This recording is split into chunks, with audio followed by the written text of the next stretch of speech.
Hi friends, കോമഡിയും റൊമാൻസും friendship ഒക്കെ നിന്ന് the comic bank എന്ന ചൈനീസ് ഡ്രാമയുടെ മലയാള എക്സ്പ്ലനേഷൻ നോക്കിയാലോ? അപ്പം നേരെ നമുക്ക് വീഡിയോയിലോട്ട് പോകും. കഴിഞ്ഞ എപ്പിസോഡിൽ നമ്മൾ ലൂഡോനെ ഹെൽപ്പ് ചെയ്യാന്ന് പറയുന്നുണ്ട്. അതിന്റെ ഭാഗമായിട്ട് ലൂഡോനെ കൊണ്ട് നേരെ നമ്മുടെ ജയുടെ മുന്നിലാണ് ചെല്ലുന്നത്. ജയുടെ മുന്നിൽ ചെന്നപ്പം ജയ ലൂഡോനെ പാട്ട് പഠിപ്പിക്കാം. അതിന് പകരമായിട്ട് ലൂഡോ ജയുടെ കാലി വീഴണമെന്ന് പറഞ്ഞതും നമ്മൾ ലൂഡോ ഒന്നും നോക്കാതെ ജയുടെ കാലി വീഴുന്നുണ്ട്. ഇത് കണ്ട് നമ്മൾ സുഖം നന്നായിട്ട് ഞെട്ടുന്നുണ്ട്. കാരണം ലൂഡോനെ പോലെ ഒരാൾ ഇത്ര പെട്ടെന്ന് കാലി വീഴാന്നൊക്കെ സമ്മതിക്കുക എന്ന് പറയുന്നത് അവളെ സംബന്ധിച്ച് വലിയൊരു കാര്യം തന്നെയാണ്. അതിനുശേഷം നമ്മൾ ജയ പറയുന്നുണ്ട്, ഞാൻ നിന്റെ പാട്ട് പഠിക്കാം, പക്ഷേ ഇപ്പം നിന്റെ ക്വാളിറ്റി എന്താണെന്ന് എനിക്കറിയണം. അതിനുവേണ്ടി നീ ഒരു പാട്ട് പാടണമെന്നും പറഞ്ഞ് അവൾ നേരെ പോയി മ്യൂസിക് ക്ലബിന്റെ ഡോർ അടിക്കുന്നുണ്ട്. ഈ സമയം നമ്മളെ ഫിലിക്സ് ആണെങ്കിൽ മ്യൂസിക് ക്ലബിന്റെ പുറത്തുണ്ടായിരുന്നു. ജയ കണ്ടതും ആദ്യം ഒന്ന് ഓടാന്ന് വിചാരിക്കുന്നുണ്ടെങ്കിലും പിന്നെ ജയുടെ പാട്ട് ചിലപ്പോൾ നന്നായിട്ട് എന്ന് പറഞ്ഞ് അവനെ മ്യൂസിക് ക്ലബിന് പുറത്ത് വെയിറ്റ് ചെയ്യുന്നുണ്ട്. നമ്മുടെ ജയ അകത്ത് കയറി കഥ പഠിച്ചതും ലൂഡോ പാട്ട് പാടാൻ തുടങ്ങി. സത്യം പറഞ്ഞാൽ ലൂഡോന്റെ പാട്ട് ദൈവം തമ്പുരാൻ പോലും സഹിക്കത്തില്ല. പുറത്ത് നിന്നിരുന്ന ഫിലിക്സ് വിചാരിക്കുന്നത് ഇത് നമ്മളെ ജയാണ് പാടിയതെന്ന്. എന്റെ പൊന്നുമോളെ, ഈ പാട്ട് പാടുന്ന പരിപാടി നിന്റെ പൊണ്ണി നടക്കത്തില്ല. നീ എന്തെങ്കിലും പറഞ്ഞ് ആ പ്രോഗ്രാമിൽ നിന്ന് ഒഴിവാകും, അല്ലെങ്കിൽ നിന്റെ പാട്ട് കേട്ട് ആ ചെറുക്കം പോയി സൂയിസൈഡ് ചെയ്യും. അടുത്ത സീനിൽ മ്യൂസിക് ക്ലബിലോട്ട് വരുന്ന നമ്മൾ ഹീറോ ആണ് കാണിക്കുന്നത്. ഹീറോ നോക്കാൻ നേരം നമ്മളെ ഫിലിക്സ് മ്യൂസിക് ക്ലബിന് പുറത്ത് ഒരുപാട് കിളി പോയാണ് കിരിപ്പുണ്ട്. എന്താണ് നിനക്ക് പറ്റിയ? ഞാൻ കരുതത് ജയ്ക്ക് നന്നായിട്ട് പാട്ട് പാടാൻ കഴിവുണ്ടെന്ന്. പക്ഷെ അതില്ല. മ്യൂസിക് ക്ലബിലും ആർക്കും അവളെ ഇഷ്ടമല്ല, ബാസ്കറ്റ് ബോൾ ക്ലബിലും ആർക്കും അവളെ ഇഷ്ടമല്ല. അവളുടെ കാര്യം ആലോചിച്ചിട്ട് എനിക്ക് നല്ല സങ്കടം ഉണ്ടെന്ന് പറഞ്ഞ് നമ്മൾ ഫിലിക്സ് അവിടെ പോകുന്നുണ്ട്. എന്നിട്ട് നമ്മൾ ഹീറോ ആണെങ്കിൽ നേരെ മ്യൂസിക് ക്ലബിന്റെ അകത്ത് കയറി നമ്മള് സുവോന് ഫുഡ് കൊടുക്കുന്നുണ്ട്. അത് കണ്ടത് അവർക്ക് നല്ല സന്തോഷമായി. കാരണം അവർക്ക് വേണ്ടി അവൻ ഫുഡ് പ്രിപ്പയർ ചെയ്തുകൊണ്ടൊന്ന് കുറച്ച് കഴിഞ്ഞ് നോക്കാൻ നേരം നമ്മളെ ജയിക്കും അത് കണക്ക് ഫുഡ് കൊടുക്കുന്നുണ്ട്. അവള് വിചാരിച്ച അവർക്ക് മാത്രമായിരിക്കും കൊണ്ടുവന്നത്, ജയിക്കും കൊണ്ടുവന്നെന്ന് പറഞ്ഞപ്പം നമ്മൾ സുവോന് നല്ല സങ്കടമാവുന്നുണ്ട്. അടുത്ത സീനിൽ നമ്മൾ സീനിയറിനെ ലൂഡോ തന്നെയാണ് കാണിക്കുന്നത്. ഇങ്ങനത്തെ ഈ പ്രോഗ്രാം ക്യാൻസൽ ചെയ്തേ പറ്റത്തുള്ളൂ. ആദ്യം സമ്മതിച്ചവരല്ലേ ഇപ്പൊ സമ്മതിക്കുന്നില്ലെന്ന് പറയുന്നത്. എല്ലാത്തിനും എന്തോ പറ്റും എന്തോ. അത് ആരുടെ പരിപാടിയെന്ന് വെച്ചാൽ നമ്മൾ ലൂഡോയുടെ പരിപാടി തന്നെ. അവൾ നൈസായിട്ട് പോയി എല്ലാത്തിനും ഭീഷണിപ്പെടുത്തിയിട്ട് ഈ പ്രോഗ്രാം തന്നെ ക്യാൻസലാക്കി കളഞ്ഞു. അടുത്ത സീനില് നമ്മൾ ജയെ പോലെ നടന്നു കഴിഞ്ഞാൽ ഈ ഇംപ്രസ് ചെയ്യാൻ പറ്റുമെന്ന് പറഞ്ഞ് ജയെ പോലെ കുറെ ആറ്റിറ്റ്യൂഡ് ഇട്ട് നമ്മൾ സുവോ അങ്ങോട്ടും ഇങ്ങോട്ടും ഒക്കെ നടന്ന കുറെ കോപ്രായങ്ങൾ കാണിക്കുന്നുണ്ട്. നമ്മൾ ഈടെ മുന്നിൽ ചെന്നിട്ട് ഒരുമാതിരി ഡാൻസ് ചെയ്തുകൊണ്ട് ഒരു പടം വരച്ചിട്ട് അവരെ കാണിക്കുന്നുണ്ട്. ഓ, നിനക്ക് ഇത്ര നന്നായിട്ട് പടം വരയ്ക്കാൻ അറിയാമായിരുന്നു, എന്തേ എനിക്ക് പടം വരയ്ക്കാൻ അറിയത്തില്ലെന്ന് എഴുതിയോ? അല്ല, ഞാൻ കരുതി നീ ഇങ്ങനെ ഡാൻസ് ഒക്കെ ചെയ്തുകൊണ്ട് പടം വരയ്ക്കുമ്പോഴത്തേക്ക് അത് തെറ്റിപ്പോകുന്നു. നീ ഇന്ന് ഭയങ്കര വ്യത്യാസമായിട്ട് ബിഹേവ് ചെയ്യുന്ന. വ്യത്യാസമോ? അതെന്താ? ആക്ച്വലി നീ ഇന്ന് ജയെ പോലെ ബിഹേവ് ചെയ്യുന്നു. അതിന്റെ ആവശ്യമില്ല സോ. നീയായിട്ട് തന്നെ ഇരുന്നാൽ മതി. ഞാൻ എന്തിനാ ഇങ്ങനെ ബിഹേവ് ചെയ്യുന്നതെന്ന് നിനക്കറിയോ? അറിയാലോ, നമ്മളെ കോമിക്കിന് വേണ്ടിയല്ലേ. മതി സോ നീ കഷ്ടപ്പെട്ടത്. മാങ്ങാത്തൊലി, നിനക്കൊന്നും പറഞ്ഞ് മനസ്സിലാവത്തില്ല. നീ വെറും പൊട്ടന്നെ എന്നും പറഞ്ഞ് ആ ലഞ്ച് ബോക്സ് എടുത്തെറിഞ്ഞ് നമ്മളെ സോ അവിടുന്ന് ദേഷ്യപ്പെട്ട് ഇറങ്ങി പോകുന്നുണ്ട്. ആ ലഞ്ച് ബോക്സ് തറയിൽ വന്ന് വീഴുമ്പോഴാണ് നമ്മളെ ഹീറോ കാണുന്നത്. അതിനകത്ത് നമ്മളെ സോ ഈക്ക് വേണ്ടി പെയിൻ കില്ലർ മേടിച്ച് വെച്ചേക്കുന്നത്.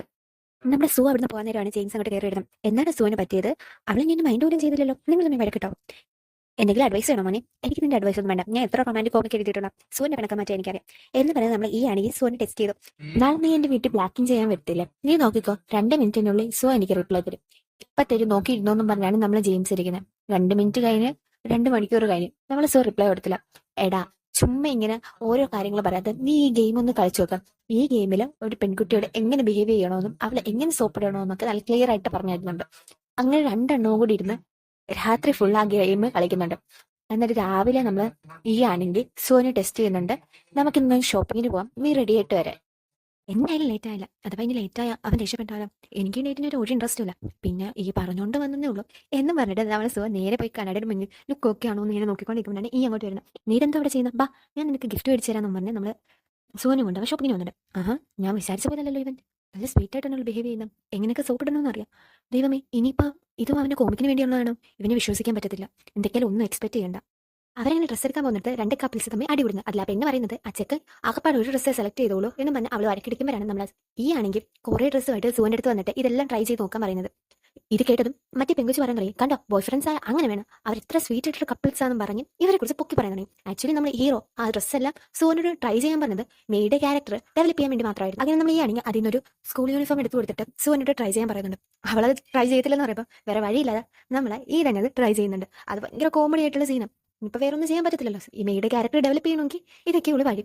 അങ്ങനെ അവനെ ഡ്രസ്സ് ഇട്ടിട്ടും ബാക്കിയുള്ളവരെല്ലാം ഇവനെ ഒരുമാതിരിയാണ് നോക്കുന്നത്. നമ്മൾ സൂര്യൻ തന്നെ ഒരുമാതിരിയാവുന്നത്. അപ്പോഴത്തേക്ക് ഈക്ക് മനസ്സിലായി തന്നെ എല്ലാവരും വിയേർഡായിട്ട് നോക്കുന്നില്ല. അവൻ ആ ഡ്രസ്സ് ഊരാൻ നേരം അത് ഊരാൻ പറ്റുന്നില്ല. അപ്പൊ നമ്മൾ സോനോട് വന്ന് ഹെൽപ്പ് ചെയ്യാൻ പറയുമ്പോൾ ഇവള് ഇവനെ മൈൻഡ് പോലും ഇല്ലാത്ത കണക്ക് നിൽക്കുന്നുണ്ട്. അവിടെ നിന്ന് ഇറങ്ങിയിട്ട് നമ്മളെ ഹീറോ സോനോട് ചോദിക്കുന്നുണ്ട്, നിനക്ക് ഗിഫ്റ്റ് ഒന്നും വാങ്ങിയില്ലല്ലോ, നമുക്ക് ആ ടോയ് ഷോപ്പിൽ കയറാന്ന് പറഞ്ഞ് നമ്മളെ സോനയുണ്ട് ടോയ് ഷോപ്പിൽ കയറുന്നുണ്ട്. ആ ഷോപ്പിൽ കയറിയത് ദാണ്ടടെ നമ്മളെ ജെയിംസ് ഒരു ഗേൾ ടോയും കൈ പിടിച്ചുകൊണ്ട് നിൽക്കുന്നു. നമ്മളെ ജെയിംസ് ആണെങ്കിൽ ഹീറോയുടെ കയ്യിലിരിക്കുന്ന ആ ഡ്രസ്സും കണ്ടായിരുന്നു. രണ്ടുപേർക്ക് എന്തോ ഓക്വേർഡ് സിറ്റുവേഷൻ ആയിട്ട് ഹീറോ പുറത്തേക്ക് പോകുന്നുണ്ട്. അപ്പൊ നമ്മളെ ജെയിംസ് സോനോട് വന്നിട്ട് പറയുന്നുണ്ട്, അവൻ ഇന്നലെ രാത്രി ഫുള്ള് നിനക്ക് വേണ്ടി ഒരു ഗെയിമിൽ നിന്ന് കളിച്ച് ഒരു ഗേളിനോട് എങ്ങനെ ബിഹേവ് ചെയ്യണമെന്ന് പഠിച്ചതാ. ഞാനും എന്റെ അസിസ്റ്റന്റാ, പക്ഷേ എനിക്ക് വേണ്ടി ഇത്ര കഷ്ടപ്പെട്ട് ഞാൻ കണ്ടിട്ടില്ല. ഇത് കേട്ടതും നമ്മൾ സോന് ഒരുപാട് സന്തോഷം വന്നുണ്ട്. അടുത്ത സീനിലെ ബാസ്കറ്റ്ബോൾ ക്ലബ്ബാണ് കാണിക്കുന്നത്. അവിടെ എല്ലാവരും കൂടെ നമ്മളെ ജയെ കുറിച്ചാണ് ഡിസ്കസ് ചെയ്യുന്നത്.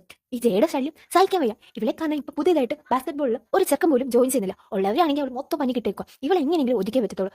അത് ശരിയാണ്. നമ്മളെ ഫിലിക്സ് പറയുമ്പോഴത്തേക്ക് അതിന് പറ്റിയ ആള് നീയാ ഫിലിക്സ്, നീ അവളോട് സംസാരിക്കണമെന്ന് മറ്റുള്ളവർ പറയുന്നുണ്ട്.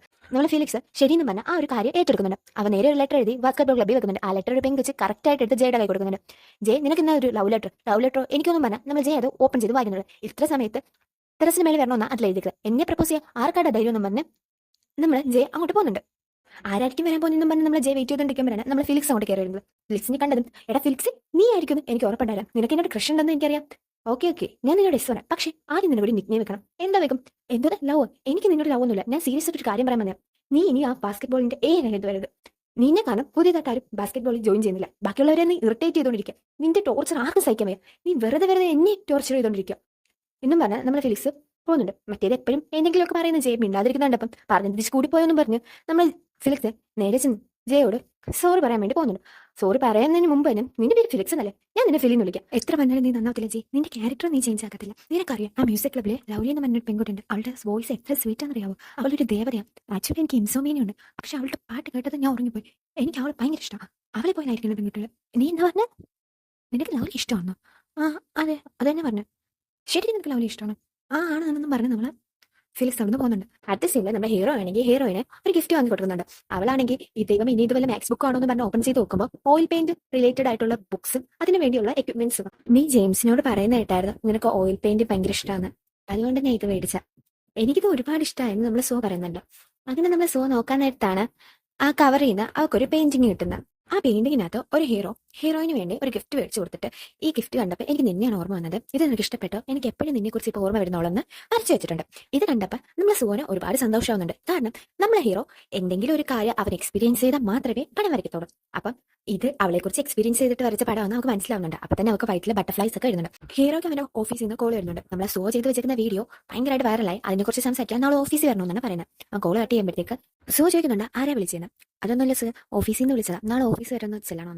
ഞാൻ വരട്ടെ ഈ നിന്റെ കൂടെ? അതിനെന്താ, നീ വന്നോ, നീ എന്റെ അസിസ്റ്റന്റ് അല്ലേ. ഇത് കേട്ടത് നമ്മളെ സുവന് ഒരുപാട് ഹാപ്പി ആവുന്നുണ്ട്. അടുത്ത സീനിൽ നമ്മളെ ഹീറോയിൻ ആണെങ്കിൽ ജയോട് നടന്ന കാര്യങ്ങളൊക്കെ പറയണേ. ഇന്ന് അവൻ എന്നെ ഷോപ്പിങ്ങിന് കൊണ്ട് എനിക്ക് ഗിഫ്റ്റ് വാങ്ങി തന്ന് നാളെ എന്നെ ഓഫീസിൽ കൊണ്ടുവന്ന് സമ്മതിച്ചിട്ടുണ്ട്. നിന്നെ മാത്രമല്ല എന്നെ ഒരു പയ്യൻ നല്ല റൊമാൻറ്റിക് ആയിട്ട് അത് സീക്രട്ട് ആയിട്ട് ടെറസിനെ മേളിൽ വിളിച്ച് പ്രപ്പോസ് ചെയ്തല്ലോ. അതാരാ അത്രയ്ക്ക് ധൈര്യമുള്ള ചെറുക്കൻ? വേറെ ഫിലിംസ് എന്ത് അവനോ? അവനങ്ങനെ ചെയ്യും ഒരു ചാൻസ് ഇല്ലല്ലോ. അവനെന്നെ ഇഷ്ടമായെന്നോ തോന്നാം. ഇപ്പൊ നോക്കിക്കോ, അവൻ എന്റെ മെസ്സേജിന് വേണ്ടി വെയിറ്റ് ചെയ്യായിരിക്കും. എടാ നീ എവിടാന്ന് ചോദിച്ച് നമ്മുടെ ജയ ആണെങ്കിൽ ഫിലിക്സിന് മെസ്സേജ് ഇടുന്നുണ്ട്. ഇത് കണ്ട് ഫിലിക്സ് സത്യത്തിൽ പേടിക്കുന്നുണ്ട്. അവള് ദേഷ്യത്തിലാണെന്നാണ് അവൻ കരുതുന്നത്. അപ്പൊ ഫിലിക്സ് നോക്കാൻ നേരം നമ്മുടെ ജയ ആണെങ്കിൽ കയ്യിലൊരു ഗ്ലൗസ് ഇട്ടിട്ട് ഒരു കൊതുകിനെ അടിക്കാൻ നോക്കണം. ഇത് കണ്ടത് അവന്റെ കൂടെ നിന്നവർ വരെ ഓടുന്നുണ്ട്. ജയ ഫിലിക്സ് നൈസായിട്ട് മുങ്ങാൻ നോക്കുന്നുണ്ടെങ്കിലും ജയ ഇത് കണ്ടിട്ട് അവന്റെ പുറകെ പോകുന്നുണ്ട്. നമ്മൾ ഫിലിക്സ് ആണെങ്കിൽ ജയുടെ കയ്യിൽ നിന്ന് എസ്കേപ്പ് ആയിരുന്ന ഒരു ബസ്സിൽ കയറുന്നുണ്ട്. നമ്മളെ ജയും അവന്റെ പുറകെ കയറിയിട്ടും അവന്റെ അടുത്ത് ക്ലോസ് ആയി ചെന്നിട്ട് നമ്മൾ രണ്ടുപേരുടെയും വീട് ഒരു റൂട്ടിലാണല്ലോ എന്ന് പറയുന്നുണ്ട്. നമ്മളെ ഫിലിക്സ് ആണെങ്കിൽ ഒരു മന്ത് എക്സ്പ്രഷൻ ഇട്ട് അവളെ നോക്കാൻ നേരം ബസ് പെട്ടെന്ന് സഡൻ ബ്രേക്ക് ഇടുന്നുണ്ട്. നമ്മളെ ജയ ആണെങ്കിൽ അവന്റെ പാന്റിൽ പിടിച്ചുകൊണ്ട് താഴോട്ട് വീഴുന്നുണ്ട്. ഫിലിക്സിന്റെ പാന്റ് ഊരി പോകുന്നുണ്ട്. എടാ നീ ടെഡി ബെയറിന്റെ ട്രൗസർ ആണ് ഇടുന്നത്. ഇത് നമ്മളെ ജയ പറഞ്ഞതും ചുറ്റുമുള്ളവരെല്ലാം നമ്മളെ ഫിലിക്സിനെ നോക്കി കളിയിച്ചിരിക്കാൻ തുടങ്ങി. നമ്മളെ ഫിലിക്സിനാണെങ്കിൽ നല്ല ഷൈ ആവുന്നുണ്ട്. ജയാണെങ്കിൽ അവന്റെ അടുത്ത് ചെന്നിട്ട് നമുക്ക് ഈ ആഴ്ച ഒരു മൂക്കി പോയാലോ എന്ന് ചോദിക്കുമ്പോൾ ഇല്ല ഞാൻ ബിസിയാണ് ഫിലിക്സ് പറയുമ്പോൾ. അതിന് ഞാൻ ഡേറ്റ് ഒന്നും പറഞ്ഞില്ലല്ലോ. എനിക്കറിയാം ഫിലിക്സ് നിനക്ക് ടെൻഷൻ കാണുമെന്ന്. നമുക്ക് മൂവിക്കും പോയി ഫുഡൊക്കെ കഴിക്കാൻ അവൾ പറയുന്നുണ്ട്. അവന്റെ റിപ്ലൈ പോലും അവൾ കേൾക്കുന്നില്ല. അടുത്ത സീനിൽ നമ്മളെ ജെയിംസിനാണ് കാണിക്കുന്നത്. അവനൊരു കോമിക്ക് വായിച്ചിട്ട് അതിലെ ആർട്ടിസ്റ്റിനും നിങ്ങളെ കോമിക്ക് ഭയങ്കരമായിട്ട് ഇൻട്രസ്റ്റിംഗ് ആയിട്ടുണ്ട്, നന്നായിട്ടുണ്ടെന്ന് പറഞ്ഞ് മെസ്സേജ് ഇടുന്നുണ്ട്. അപ്പൊ തന്നെ റിപ്ലൈയും കിട്ടുന്നുണ്ട്. അത് കണ്ടത് നമ്മളെ ജെയിംസിനെ ഒരുപാട് ഹാപ്പി ആയിട്ടിരുന്ന് ചാറ്റ് ചെയ്യുന്നുണ്ട്. അടുത്ത സീനിൽ നമ്മളെ ഹീറോയുടെ എഡിറ്റർ വിളിച്ചിട്ട് പറയാണ് ക്യുൻഹി തിരിച്ചു വന്നത്. ഇത് കേട്ടതും നമ്മളെ ഹീറോയുടെ ഫേസ് മാറുന്നുണ്ട്. ആര് ക്യുൻഹി? അവൻ മുമ്പ് എന്റെ എഡിറ്റർ ആയിരുന്നു, പിന്നീട് ഇവിടുന്ന് മോണായി വേറെ കമ്പനിയിലോട്ട് പോയി. ഇപ്പൊ പിന്നെയും തിരിച്ചു വന്നേക്കുക, അത് ഹയർ പൊസിഷനിൽ. ആക്ച്വലി അവനൊരു സൈക്കോപാത്താ. ഞാൻ എഴുതുന്ന കോമിക്കെല്ലാം എഡിറ്റ് ചെയ്ത് കൊളവാക്കല അവന്റെ മെയിൻ പരിപാടി.